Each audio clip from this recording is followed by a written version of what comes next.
O deporte galego fala galego. Bueno, eu sempre emprego o galego sempre máis no ámbito familiar, con a miña familia, todo o mundo fala galego, pero tamén tiven adestradores e compañeiros que dende nenos falaban galego e tínhamos un pouco de bilingüismo nos equipos de rapaces. Na etapa xa profesional, a maior vinculación era evidentemente cando estaba no Deportivo, sempre teñamos rodas de prensa ou contactos con aficionados que falábamos galego, sempre tratei de contestar sempre na lingua na que se me preguntaba e sí que é certo que os medios que hai ali na Coruña, principalmente a Tele Galega, a Radio Galega son os que o empregan máis, pero sempre tamén hai algún outro medio que o usa para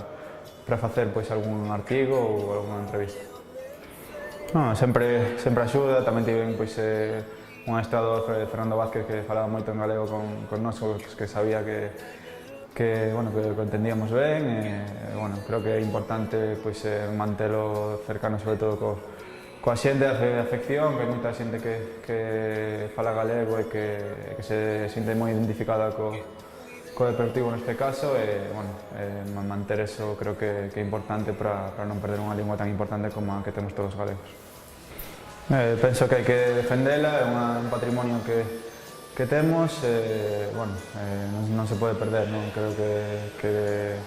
eu sempre me criei, xa digo, na familia escoitando falar galego e penso que é importante transmitilo ás novas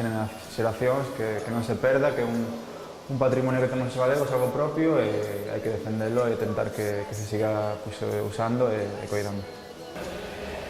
Penso que é positivo sentirse orgulloso de onde eres, de onde son as túas raíces e a túa orixe, que o idioma é algo fundamental niso, así que orgulloso de poder desenvolverme en galego, de que a xente en Galicia tamén se identifique con xogadores ou deportistas como pode ser eu, e que tamén usemos esta lingua e que se siga mantendo ao longo dos anos.